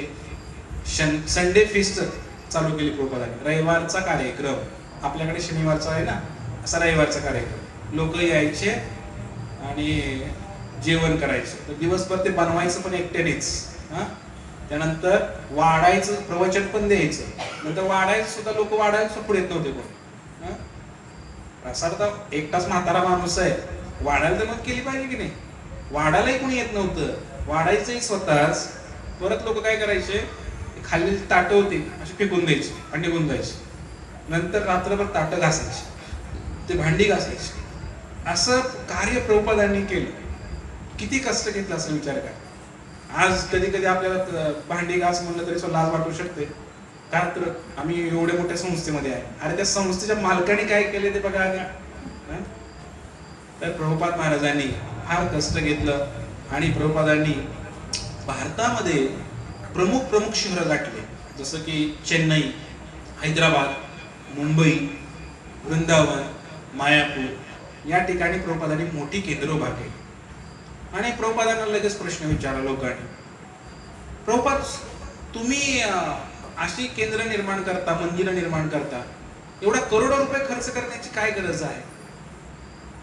ते म्हणले भारतामध्ये ऑलरेडी एवढी मंदिरं आहेत, एका गावामध्ये किती मंदिरं आहेत, त्यातलं घ्या की एखादं मंदिर आणि तिथंच सुरू करा, त्यालाच नीटनेटकं करा. प्रभुपाद महाराजांनी छान उत्तर दिलं त्या पत्रकाराला. प्रभुपाद महाराज म्हटले की तुम्हाला तुमचं लग्न झालंय का? ते म्हणले हो. तुम्हाला तुमची स्वतःची मुलं आहेत का? म्हणे हो. काय गरज होती मुलं तयार करण्याची, एवढा खर्च करण्याची? तर तुम्ही दत्तक पण घेऊ शकला असतं ना. तर ते म्हणले नाही, मला माझी मुलं पाहिजे स्वतःची. माझी मुलं पाहिजे. प्रभुपाद म्हणले मला सुद्धा माझी स्वतःची मंदिरं पाहिजे. ज्या ठिकाणी सकाळी 4ला उठून आरती होईल, ज्या ठिकाणी प्रसाद वितरण होईल, ज्या ठिकाणी रोज भागवत कथा होईल, ज्या ठिकाणी अन्नदान होईल, ज्या ठिकाणी कीर्तन होतील, प्रवचन होतील, हे सगळं मला पाहिजे. म्हणे मला माझी मंदिरं पाहिजे. आणि आज आपण बघतोय मंदिरांची अवस्था काय आहे. आता आम्ही काल आमचा एक अंदाज असा किंवा असा सर्वे पण झालेला आहे. वृंदावनामध्ये 2 मंदिरं फेमस आहेत. एक तर इस्कॉन मंदिर पहिल्यापासूनच फेमस आहे. दुसरं मंदिर म्हणजे प्रेम मंदिर, आता एक नवीन झालेलं आहे. पण कुठल्याही व्यक्तीला तुम्ही विचारा, प्रेम मंदिर जे आहे वृंदावनचं, हे ताजमहाल पेक्षा सुद्धा. ताजमहाल कोणी कोणी बघितलाय? हात वरती करा. बघितलंय? या ताजमहाल पेक्षा सुद्धा सुंदर आहे प्रेम मंदिर. त्याची नकाशी, त्याला बुद्धी आहे, त्याला समजते सगळ्या गोष्टी, आणि त्याचा अनुभव पण धामात आहे, ते थोडा आहे, चांगलाच आहे. पण इस्कॉनच्या मंदिरामध्ये आल्यानंतर जो अनुभव येतो, लोक पाऊल टाकले की नाचायला लागतात. आणि अक्षरशः या कार्तिक मध्ये मी पहिल्यांदाच पाहिलं, दिवसाला 20-30 हजार लोक त्या इस्कॉनच्या एवढ्या छोट्याशा मंदिरामध्ये कंटिन्यू रांग चालू आहे. हजारो लोक दर्शन करतात तिकडे. पांडुरंगाला सुद्धा एवढे लोक येत नाहीत, तेवढे ते साध्या छोट्याशा मंदिरामध्ये लोक येतात. एवढे लोक येतात. काय त्या जागेचा महिमा आहे किंवा प्रभुपादांचा महिमा आहे. खरं तर ही विशेष क्रांती प्रभुपादांनी केली. वृंदावनामध्ये मंदिर स्थापन करायचं होतं. कोणी कोणी पाहिले वृंदावनचं इस्कॉन मंदिर? जे आले त्यांनी पाहिलेच आहे बऱ्याच जणांनी. ते मंदिर सुद्धा, कुठलंही मंदिर प्रभुपादांना सहजासहजी नाही भेटलेलं आहे. एवढं चांगलं काम करतोय तर विरोधक पण तेवढे आहेतच. राजकीय विरोध, सामाजिक विरोध, पर्सनल लोकांनी विरोध केला. एका व्यक्तीला ती जागा देतो म्हणला एक व्यक्ती. वृंदावनामध्ये सुद्धा त्या जागेवरून वाद. वृंदावनचं जे इस्कॉन मंदिर आहे आज जगप्रसिद्ध आहे, आणि त्या ठिकाणी एक व्यक्ती कसा तरी जागा द्यायला तयार झाला. पण जागा लोक सहजासहजी देत, त्यांचा काहीतरी उद्देश असतो त्या पाठीमागे. उद्देश कंडिशन घालून देवाला जागा देणार, त्याच्या बापाची असल्यासारखे. माझ्या बापाची जाईल. भगवंताची जागा आहे, भगवंतालाच कंडिशन टाकून जागा देतोय. वृंदावनामध्ये जे मंदिर झालं अशी जागा भेटलेली आहे. तुम्ही जर लक्षात आलं, वृंदावनची परिक्रमा असते. ज्यांनी ज्यांनी केली त्यांच्या लक्षात येते. जे इस्कॉन मंदिराच्या पाठीमागून आपण असं जातो केशी घाटला, एक परिक्रमा करतो वृंदावनची, करतो की नाही पहिल्या दिवशी. तर तेवढंच ते जे आहे ते मूळ वृंदावन आहे, मूळ वृंदावन. तर प्रभुपादांची इच्छा होती की मूळ वृंदावनामध्ये मला जागा मिळावी. नेमकी त्या वृंदावनाच्या कडेला जागा भेटली, आतमध्ये भेटली जागा. पहिली इच्छा पूर्ण झाली प्रभुपादांची. दुसरी, जे वृंदावनात जे मंदिर बनलेलं आहे इस्कॉनचं, त्या व्यक्तीने दिलं, त्याचं नाव काय होतं, सराफ काहीतरी नाव होतं, तर काशी सराफ काहीतरी नाव होतं. त्यांनी मंदिराला जागा दिली. जागा दिल्यावर आठ काय घातली, जागा तर लिहून दिली, पण लिहून देताना त्यांनी काय केलं, पुढची जागा राखून ठेवली. पुढची जागा जी रस्त्याच्या कडे जी आहे ती राखून ठेवली. त्याला पेट्रोल पंप टाकायचा होता, गाडी काढायची होती. आणि पाठीमागची जागा दिली त्याला लिहून. आता जिथं मंदिराची जागा लिहून दिली आणि पुढे जिथं समाधी दिसते की ना प्रभुपादांची, ती लिहूनच दिलं नाही त्याने हुशारी केली. प्रभुपाद पण हुशार होते. त्याची जी बायको होती ती वृंदावन मध्ये येणार होती. प्रभुपादांना कळालं. प्रभुपादांनी विशेष योजना केली आणि त्याची पत्नीला एकांतामध्ये गार्डन मध्ये बसले, प्रसाद वगैरे खाऊ घातला आणि प्रभुपाद महाराजांच्या बायकोला म्हटले, पहा, तुमच्या प्रभूजींनी मला जागा दिली भगवंतासाठी, कृष्ण बलरामसाठी. कृष्णासाठी जागा दिली, पण पुढची नाही दिली, मागची जागा दिलेली आहे. कसं वाटतंय सांगा म्हणे. या वृंदावनाचा राजा हे कृष्ण बलराम आणि त्याचे माग पुढे पेट्रोल पंप. पेट्रोल पंपाच्या मागे भगवान चांगले वाटतात का? स्त्री पण थोडी भावनिक होती. ते म्हणले, त्यांचं काय ऐकताय म्हणले, आणा म्हणले कागद म्हणले विसया कर. त्याला माहित सुद्धा नाही त्या प्रभूजीला. त्यावेळी प्रभुपादांनी लिहून घेतली जागा ती सगळी पुढची. 2010 पर्यंत केस चालू होती आतापर्यंत कोर्टामध्ये. त्या जागेचा वाद चालू होता. प्रभुपाद एवढे हुशार होते. प्रभुपाद म्हणले, मी मेल्यानंतर माझी समाधी त्या जागेत बांधा म्हणले, माझ्या बापाची हिंमत नाही हलवायची म्हणले. प्रभुपादांची समाधी बांधलेली बघितलं त्या जागेमध्ये. आणि तिथे आजही ती समाधी आहे. आता केस मिटली 2010 मध्ये. ती माणसं पण गेली, त्याच्या पिढ्या पण गेल्या किती. सांगण्याचा उद्देश की काय सजासजी कार्य झालेलं नाहीये. मुंबईमध्ये मंदिर आहे. कोण कोण गेले मुंबई मंदिरात? जुहूला काय मंदिर आहे, 4 एकरामध्ये आज मंदिर आहे. आज तिथे मोठे मोठे हिरो हिरोईन सुद्धा, त्यांना सुद्धा जागा भेटत नाही जुहू बीच वरती. आज दिमाखामध्ये, शाही दिमाखामध्ये राधा रास बिहारी तिकडे उभे आहे. एवढा तिथे हाणा माऱ्या पर्यंत लोकांनी त्यांना त्रास दिला. म्हणजे मंदिर बांधू दिलं नाही. बऱ्याच गोष्टी झाल्या. मायापूर मध्ये आज जगातलं सगळ्यात मोठं मंदिर होतंय, पण तिथे कुठला भारतीय गेला नाही बांधायला. जगातलं सगळ्यात मोठं मंदिर भारतामध्ये होतंय आणि ते मंदिरही बांधले विदेशी पैशानीच. आणि त्या मंदिरा बांधण्यासाठी बंदुकीच्या गोळ्या सुद्धा झेललेत विदेशी भक्तांनीच. तुम्हाला बघायचं असेल तर बघू शकता. भक्ती राघव स्वामी म्हणून आहे, त्यांना एक पाय नाही. त्यांना पंढरपूरला आले त्यांना विचार, तुमच्या पायाला काय झालं? तर तिथं ते मुस्लिम लोक, बंगालमध्ये मुस्लिम आहेत, तर ते लोकांनी त्यांना पळवून लावण्यासाठी, त्या हिंदू लोकांना, त्यांना वाटतं विदेशी लोक आहेत, भारतीय असते तर कधीच पळाले असते. म्हणून खरं तर मला वाटतं प्रभुपादांनी विदेशात प्रचार केला. आपल्यासारखे असते तर कशाला बंदुकीच्या गोळ्या काय. विदेशी लोकांनी मार खाल्ला, बंदुकीच्या गोळ्या खाल्ल्या, तर मुस्लिम लोकांनी त्यांना इतका त्रास दिला. पण आज जगातलं सगळ्यात मोठं मंदिर होतं. याचं श्रेय भारतीयांना नाही जात आहे, याचं श्रेय ते विदेशी लोकांना जातं. आणि तेही 50 वर्षापूर्वी ते लोक येऊन राहिले इथं. विदेशी लोक, काय सुविधा होती तिकडे? काहीच नव्हतं. त्या गंगेचं पाणी असं फिरून प्यावं लागायचं, कुठलं फिल्टर आणि काय काय. अशा परिस्थितीमध्ये प्रभुपाद महाराजांनी प्रचार आणि प्रसार केला जगामध्ये. इतका प्रचार केला प्रभुपादांना. भरपूर काही सांगावं असं वाटतंय, परंतु वेळ तर नाहीये. भारतामध्ये एवढा त्रास झाला, विदेशामध्ये किती त्रास झाला असं. ज्या देशामध्ये जाईल तिकडं प्रभुपादांना संघर्ष करावा लागला. रशियामध्ये प्रभुपाद महाराजांना बॅन केलं. रशिया माहिती का तुम्हाला देश? रशिया माहितीये? या रशिया देशामध्ये प्रभुपादांना यायला बंदी घातली. कुठल्याच धर्माला तिकडं साम्यवादी सरकार, कम्युनिस्ट पार्टी, तर ते येऊ देत नाही कुणाला, कुठल्या धर्माचा प्रचार करू देत नाही. अशा देशामध्ये सुद्धा प्रभुपाद राहून आले 2-3 दिवस आणि गुपचूपपणे एक भक्त बनवून आले, कुणाला माहित पण नाही. आणि जगामध्ये सगळ्यात जास्त हरे कृष्णाचा प्रचार रशियामध्ये झाला. जिकडे सर्वात जास्त संघर्ष तिकडे सर्वात जास्त प्रचार. त्यामुळे जिकडे जास्त त्रास होते तिकडे भक्त भरपूर बनणार आहेत. लक्षात आलं तुमच्या? म्हणून प्रचार व्हायला पाहिजे. हे प्रभुपाद महाराज का आले? भगवंत येऊ शकले असते. प्रभुपाद महाराजांना भगवंत म्हणाले की मी पण जाऊ शकतो खाली, पण एक कार्य तुला करायचंय, बाकी सगळं रेडी आहे, मंदिर रेडी आहेत, भक्त रेडी आहेत, सगळं हे हरे कृष्ण महोत्सव सगळं रेडी आहे, फक्त तुम्हाला जायचंय आणि काय करायचंय? ग्रंथाचं लिखाण करायचंय. प्रभुपाद महाराजांनी ग्रंथाचं लिखाण केलेलं आहे. किती ग्रंथ लिहिले? जवळजवळ 80 ग्रंथ लिहिले प्रभुपादांनी. तुम्हाला माहितीये काय सगळं?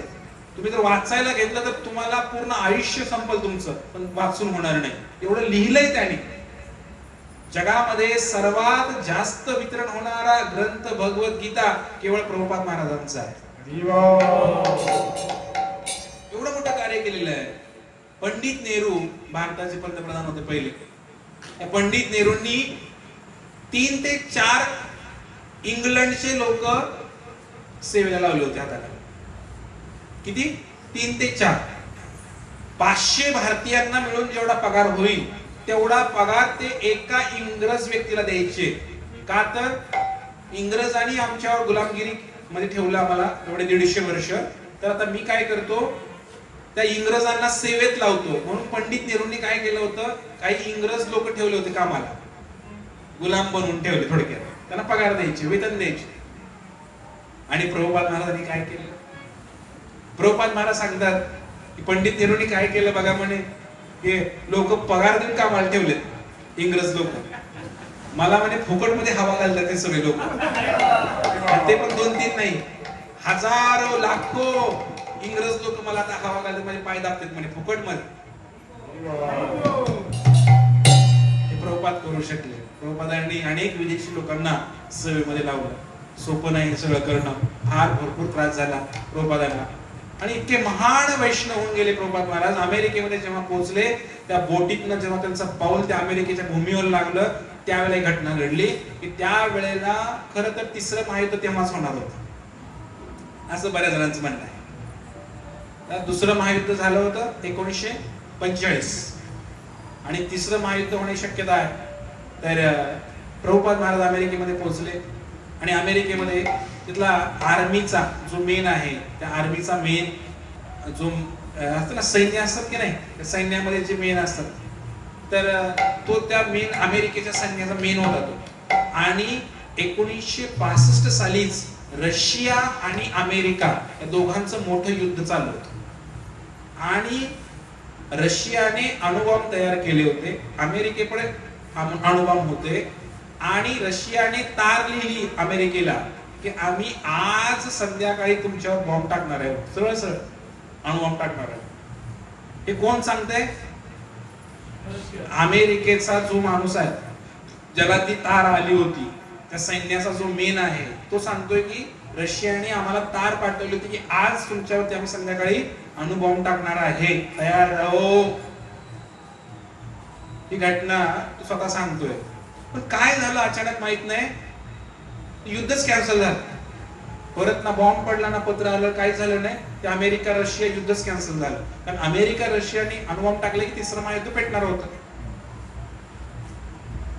आणि मग का हा व्यक्ती सांगत आहे?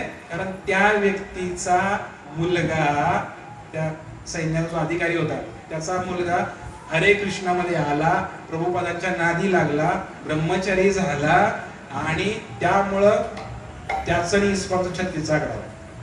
त्याने म्हणे माझ्या पोराला इस्कॉन मध्ये नेलं म्हणे, म्हणून तो प्रभुपादांवर फार रागवला होता. आणि त्या अमेरिकेच्या सैन्य अधिकाऱ्याने काय केलं, नंतर त्याला कळालं. एकदा तो काय करत होता, एक आपलं मासिक आहे जाऊ देवाची या गावात, माहितीये का आपल्याला? जाऊ देवाचे गाव, बॅक टू गॉड. ते मासिक तो मुलगा काय करायचा, दर महिन्याला घरी पाठवायचा. आज नाही उद्या वडील वाचतील. ते मासिक घरी येऊन पडायचं. म्हातारा झाला होता तो सैन्य अधिकारी, त्याने काय पडले म्हणून बघितलं, ते मासिक उघडलं, ते हरे कृष्णाचं मासिक होतं. पहिलंच पान होतं. पहिल्या पानावरती सगळी माहिती असतेच आपली. एसी भक्ती वेदांत स्वामी प्रभुपाद अमेरिकेमध्ये पोहोचल्याची तारीख अमुक अमक्या तारखेला 1965 साली अमेरिकेत पोहोचले. त्याने बघितलं की ज्या तारखेला हे प्रभुपाद महाराज अमेरिकेत पाऊल ठेवले त्याच दिवशी रशियाने तार पाठवली होती अनुभव टाकणार म्हणून. जसं प्रभू आणि त्याने लिहिलं त्या चरित्रामध्ये, प्रभुपाद महाराजांचे अमेरिकेला पाय लागले आणि युद्ध शांत झालं. असं त्याचा अनुभव आहे त्या सैन्य अधिकाऱ्याचा. तिसरं महायुद्ध तेव्हा झालं असतं म्हणे. आणि मग नंतर ते वाचल्यानंतर त्याला कळलं प्रभुपाद महाराज कोण आहेत आणि तो सुद्धा भक्त झाला हरे कृष्ण. आताही महायुद्ध होणारच आहे लवकरच. तयार राहा. आहे का तुम्ही युद्धासाठी? प्रभुपाद महाराज कलकत्त्यामध्ये होते. प्रभुपादांना कचोरी फार आवडायची. तर ते नाही का भारत 1972 साली कुठलं युद्ध झालं? भारत पाकिस्तान युद्ध झालं. तर पाकिस्तान आपल्याला असे बॉम्ब टाकायचे. राजस्थान पंजाब या इलाक्यामध्ये पडायचे बॉम्ब आणि कलकत्त्याकडे मोठ्या मोठ्या शहरातून पडायचे. छोटे छोटे बॉम्ब टाकायचे, ते काय रॉकेट टाकायचे. तर सगळे भक्त म्हणायला लागले प्रभुपाद महाराज आपण कुठं गेलं पाहिजे, लपून बसलं पाहिजे, आपली एवढी मोठी संस्था आहे, सगळं प्रचार आहे, तर कधी पण बॉम्ब पडू शकतो. प्रभुपाद महाराज म्हणले, प्रभुपाद महाराज तेव्हा कचोरी तळत होते. एक भक्त त्यांना म्हणलाय प्रभुपाद आता बॉम्ब पडू शकतोय, फार पेटले युद्ध. रेडिओवरती सांगायला लागले बॉम्ब कधी पडू शकतोय, सावध राहा सगळे.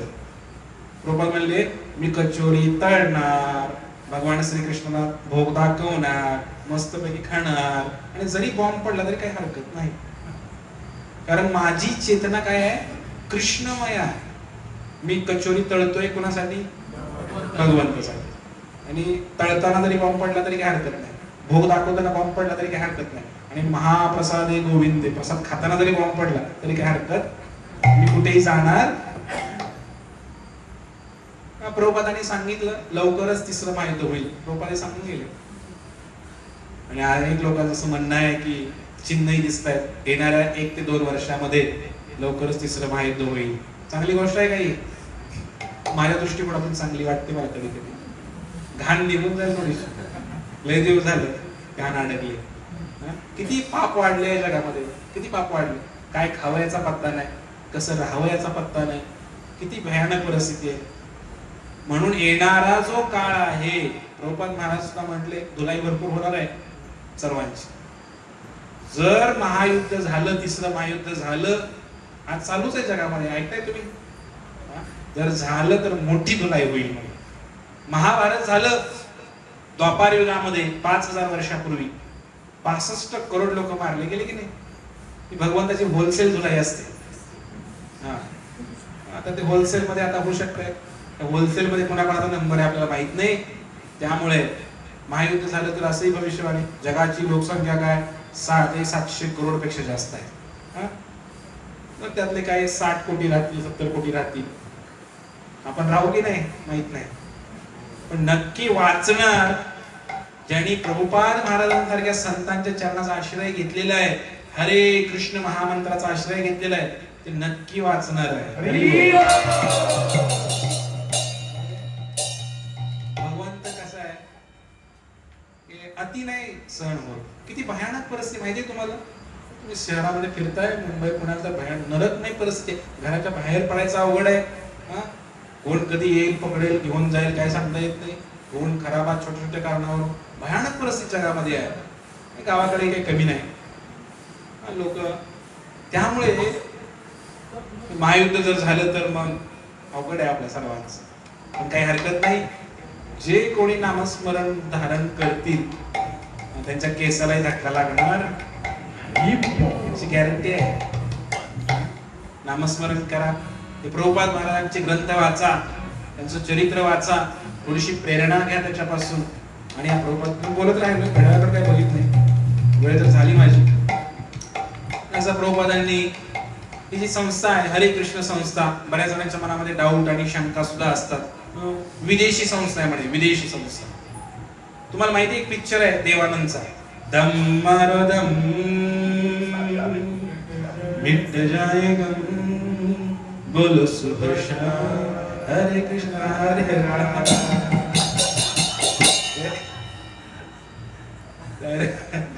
पिक्चर आला होता 1900 प्रभुपादांच्या काळात पिक्चर आला 70-75 तारखेला. ते काय आलं, प्रभुपाद अमेरिकेत गेले ना, प्रभुपाद काय करायचे, असं बार मध्ये पण जायचे प्रभुपादांचे भक्त, कारण दिवसा काय माणसं सापडतच नव्हती झोपायची, दिवसभर झोपायचीच माणसं आहे नाशिक मध्ये, रात्रभर प्यायची दिवसभर झोपायचं. तर यांना प्रचार करायचा कसा, मग रात्री मग डान्स बार मध्ये पब मध्ये जायचं प्रचार करायला, हे हरे कृष्ण भक्त. आणि मग तिकडे गेलं, ती दारूची बाटली तोंडाला लावलेली आहे, एका हातात दारूची बाटली पितात, दारूची बाटली खाली ठेवा कसं म्हणायचं, तर ते आपल्याला बोलणार प्या प्या म्हणायचं, प्या पण हे पण घ्या हातामध्ये, एक गीता आहे भगवद्गीता. कधी काळी नशेमध्ये आला, थोडाफार वाचायचा, काही प्रभाव व्हायचा, नशा निघाली त्याची, तर असे करून भक्त झाले. त्याला काही चुकीचा भ्रम झाला त्या देवानंदला, आणि कलकत्त्यामध्ये पहिला शो झाला. कुठला पिक्चरचं नाव काय तर नाव आहे पिक्चरचं, त्यामध्ये गाणं फेमस आहे, दम मारो दम. त्यांनी त्यामध्ये दाखवलंय सगळं की काय होतंय, हे आपल्या धर्म जे आहे ना, हे हरे कृष्ण हरे राम आले काय करतात, पिऊन नाचतात. म्हणजे त्याला असं वाटायचं, म्हणजे चुकीचा अर्थ काढला त्याने की हरे कृष्ण हरे राम आले पितात आणि सगळे असेच आहेत. आणि मग हा देवानंद जो मेला होता, तर त्याने प्रभुपादांची त्याला काही भक्तांनी सांगितलं, अरे हे हरे कृष्ण आंदोलन तरी आपल्या भारताचं आहे, हे स्वामीजी भारतातले आहेत, जाऊन एवढ्या कष्टानं उभा केलंय त्याने अमेरिकेमध्ये, आणि तू त्यांचं नाव एवढं बदनाम करतोयस. हे जेव्हा त्याला सांगितलं, त्या देवानंदनी माफी मागितली प्रभुपादांची, पण आजही गाणं चालतेच. तर तेव्हा प्रभुपाद म्हणले काही चिंता करू नका, ते दम मारो दम हे सगळं कालांतराने निघून जाईल म्हणे, फक्त खाली शिल्लक काय आहे, बोलो सुबह शाम हरे कृष्ण हरे राम, एवढंच शिल्लक राहील म्हणे. दम मारो दम लोक विसरून जातील म्हणे, फक्त हरे कृष्ण हरे राम एवढंच लक्षात राहील लोकांच्या. तुम्ही काळजी करू नका, आपला प्रचारच केलाय म्हणे त्याने चांगला. अशा प्रकारे अनेक लोक आजकाल मोबाईल मध्ये सुद्धा एवढा कष्टात नाही उभा केलं, पण विरोधी लोक बोलणारे आहेत. काय लोक मध्ये विदेशी संस्था म्हणे, इस्कॉन काय विदेशी संस्था. अरे महाराज भारतातले, भगवद्गीता भारतातली, सगळं भागवत भारतातलं, मंत्र भारताचा, देव भारताचा, आणि संस्था विदेशी कुठून आणली. अरे विदेशी संस्था असे काय प्रचार अपप्रचार लोक करतायत, विदेशी संस्था म्हणे. आणि काय म्हणे हे हरे कृष्णावाले काय करतात, भारतातनं पैसा अमेरिकेला पाठवतात. तुझ्या बाला डॉलरची किंमत माहिती आहे किती आहे, आपले 80 रुपये झाले त्यांचा $1 होते, आणि आपण काय पाठवणार आहे त्यांना. जगामधलं मगाशी मी सांगितलं सगळ्यात मोठं मंदिर बांधलं मायापूर मध्ये, निम्म्यापेक्षा जास्त निधी हा अमेरिकेतनं युरोपमधनं आलाय. आपली अवकात आहे का बांधायची, आहे का. 3000 करोडचं मंदिर आहे ते, आपण काय बांधणार होतो. आपण दान करतो 10 रुपयाची फाट, 10 तर कुठलं रुपया नाटाण्याचं ठोकळं टाकतो देवा दानपेटी, 3000 करोड कुठनं देणार आहे आपण. पण विदेशी लोकांनी येऊन मंदिर बांधले भारतामध्ये इस्कॉनचे, आणि लोक विचार काय करतात, काय नाव त्याचं कोणतं म्हणून गेला तो महाराज, त्याला पण त्यांनी पण माफी मागितली नंतर. काय नाव त्याचं, गोशाळेचा प्रचार करायचा, ते काय नाव, हा राजेंद्र दीक्षित, चांगला माणूस, पण त्यालाही कुठे भरवले का, त्यांनी मला इस्कॉन विदेशी संस्था आहे, नंतर त्यांनी माफी मागितली, गेला तो विचार. आता सगळे जातील पण हरे कृष्ण हरे राम राहील, कोणी बोलणार.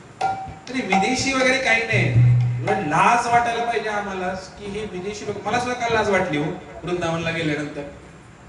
विदेशी लोक, त्यांची स्किन अशी आहे, थोडा जरी सूर्यप्रकाश लागला तरी कसं होत असेल. ते लोक चांगलं काष्टा खाऊन स्त्रिया वगैरे अनवाणी चालतायत उन्हामध्ये, आणि मी चप्पल घालून चालतो, मला लाज वाटली.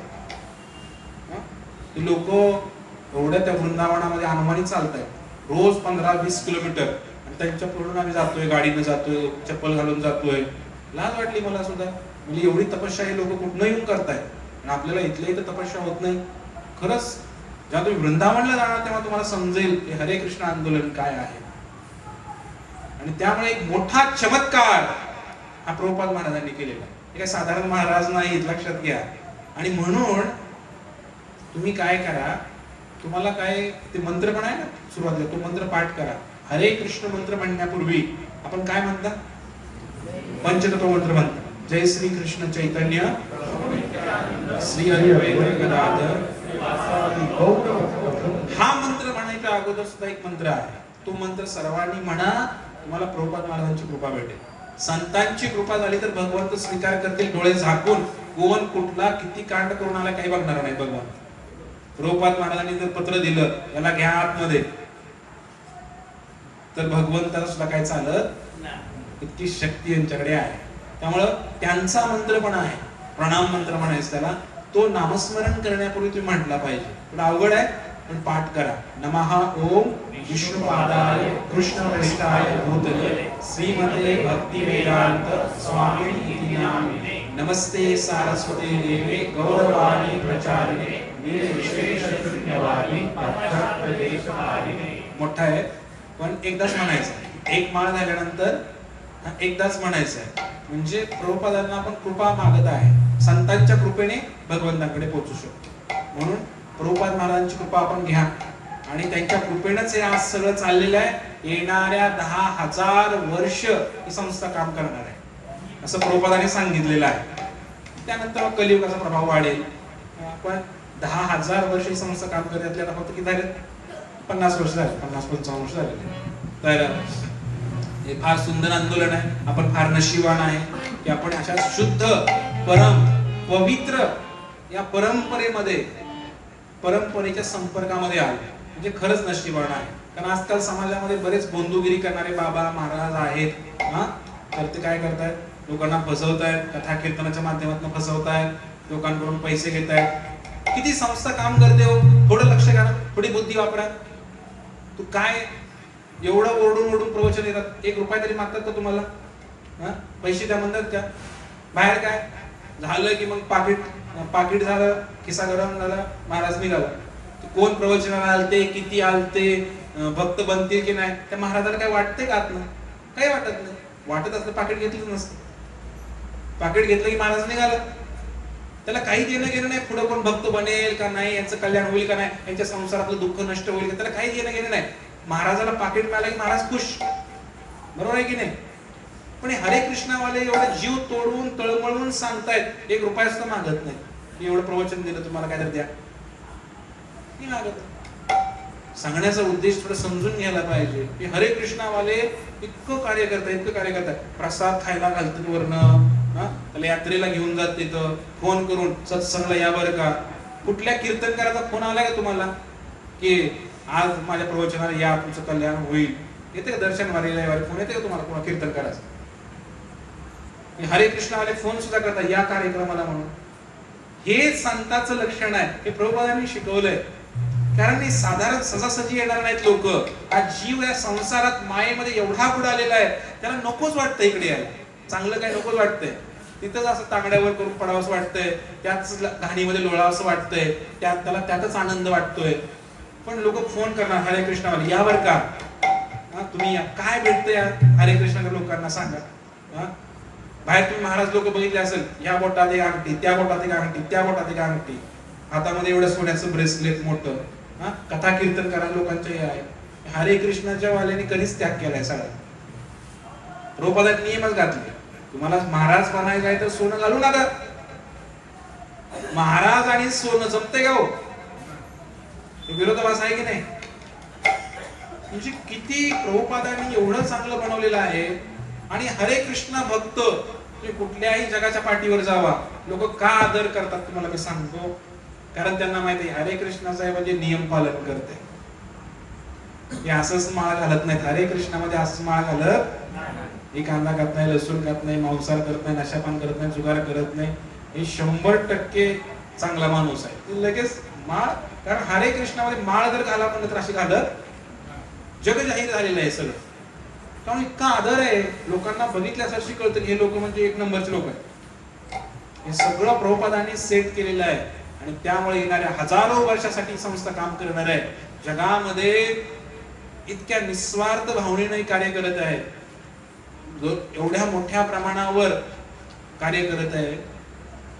कर्नाटक सरकारने ही जे शालेय उपक्रम आहे की नाही, मध्यान्ह भोजन योजना, शाळेमध्ये भात मिळतो ना काय पोरांना, त्यामध्ये भ्रष्टाचार. तांदूळ माहितीच आहे कुठल्या क्वालिटीचा असतो, बरोबर आहे, बासमती असतो का 50 रुपये किलोचा, 100 रुपये किलोचा नाही. मग सरकार असं प्रोव्हाइड करत होतं, तर आपल्या हरे कृष्ण भक्तांनी काय केलं, सरकार चालू केलं. ते सरकारला एवढं आवडलंय की हरे कृष्णावाले 60 रुपये किलोचा तांदूळ आणि एवढं भारीतलं भोजन देत आहेत, तर त्यांनी टेंडरच देऊन टाकलं हरे कृष्णवाल्यांना, कर्नाटक सरकारने. आज दररोज 10 लाख मुलांना हे हरे कृष्णवाले प्रसाद वाटतात दररोज दुपारी. आणि चांगला प्रसाद, खिचडी गरम गरम, तूप टाकलेली खिचडी, एवढं सगळं भेटत आहे. म्हणजे भरपूर मोठं कार्य होत आहे. अनेक कृषी क्षेत्र आहेत, तुम्ही जर गेला तर अनेक अशी कृषी क्षेत्र बनवले, अनेक गोशाळा बनवलेल्या आहेत इस्कॉनच्या माध्यमातून. तुम्ही कधीही जावा, इस्कॉनची गोशाळा बघा. बाहेर गोशाळा लोक बनवतात, का बनवतात? अनुदान मिळते म्हणून. बरोबर आहे का मी बोलतो ते, बरोबर आहे का? काहीतरी अनुदान मिळवायचं, त्या गोशाळाच्या जीवावर मोठं व्हायचं, दाखवायचं 4 गाई, आज ते एकच गाई, असं करायचं नेहमीच लोकांचं चालू आहे. पण इस्कॉनच्या गोशाळेत जावा, दूध सुद्धा काढत नाहीत गाईचं, ते वासरच पिऊन टाकत, देवाला सुद्धा दूध मिळत नाही, अशी अवस्था. इतकं निस्वार्थ भावनेनं गोशाळा चालवली जाते. इतकं मोठं कार्य आहे, हे केवळ या महाराजांच्या मुळे आहे. आणि आज 14 नोव्हेंबर 1977 साली, आज 48 वर्ष झाले, महाराज 82 वर्षाचे होते, वृंदावनामध्ये आले. या वृंदावनामध्ये महाराजांनी आपला हे नश्वर शरीर सोडलं. या कार्तिक महिन्यामध्ये पवित्र वृंदावन धामामध्ये भगवंताचं चिंतन करत करत भक्त कीर्तन करतायत. आणि अशा सुंदर अशा वातावरणामध्ये प्रभुपाद महाराजांनी आपलं हे भौतिक शरीर या ठिकाणी सोडलं आणि भगवंताच्या धामाला गेले. तर अशा प्रकारे एक संत कसा जगावा, मरावा, कार्य कसं असावं, असं तर मरत नसतो. संत कधी मरत, भक्तिविनोद ठाकूर सांगतात की संत त्यांच्या विचाराने नेहमी जिवंत राहतात, त्यामुळे कधी वैष्णव कधी मरत नाही. तर आज या तिथीला, आजच्या तिथीला या प्रभुपाद महाराजांनी वृंदावनामध्ये देह सोडला आणि एवढं मोठं हे सगळं कार्य दिलं. तर हे प्रभुपाद महाराज नक्कीच प्रसन्न होतील जेव्हा तुम्ही हरे कृष्ण मंत्राचा जप कराल आणि प्रभुपाद महाराजांनी लिहिलेले ग्रंथ वाचाल आणि दुसऱ्याला सांगाल. जेव्हा तुम्ही घरोघरी जाऊन एक गीता वितरण कराल, लोकांना सांगाल, प्रभुपाद महाराज प्रसन्न होतील. आणि आज तुम्ही त्यांचं गुणगान ऐकलेलं आहे की प्रभुपाद महाराज कोण आहे, त्यांनी काय कार्य केलं, सांगायचं भरपूर असते, पण वेळ संपलेला आहे. तर त्यामुळे सर्वांना विनंती आहे की आपण नुसतं प्रभुपाद प्रभुपाद महाराज म्हणून जर तुम्ही ओरडला ना, तरी त्यामध्ये एवढी शक्ती आहे. संतांच्या नावामध्ये पण शक्ती आहे, कथा मी सांगितली तुम्हाला. भगवंताच्या नावात जशी शक्ती आहे, संतांच्या नावात पण शक्ती आहे. त्यामुळे सर्वांनी या संस्थेमध्ये आपण आलेलाच आहात, तर आतमध्ये या, थोडंसं अजून आतमध्ये या, माहिती करून घ्या नेमकं काय आहे ते. कारण येणारा काळ फार कठीण आहे. पुन्हा पुन्हा सांगतो, खायचे वांदे होते, खायचे. तुमचं पैसा पाणी काही काम करणार नाही. सोनं सुद्धा 10 रुपये किलोनी कोणी घेणार नाही. काय म्हणतो मी, आज तुम्हाला मस्त वाटतंय 1.25 लाख 1.5 लाख झाले.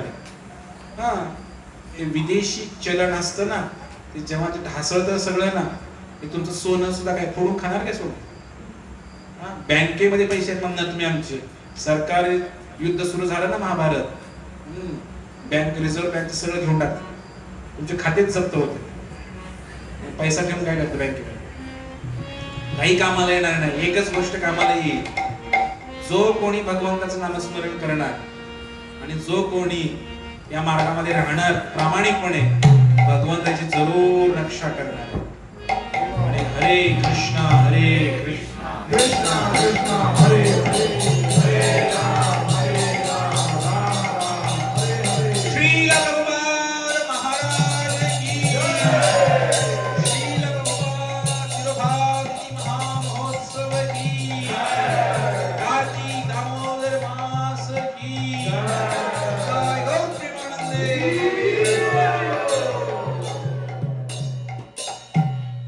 आज विशेष आरती होईल प्रभुपादांची, तर दामोदराष्टकम पण होईल आणि आरती पण होईल. 10 मिनिटांमध्ये आपल्याला सर्वांना करायचं आहे.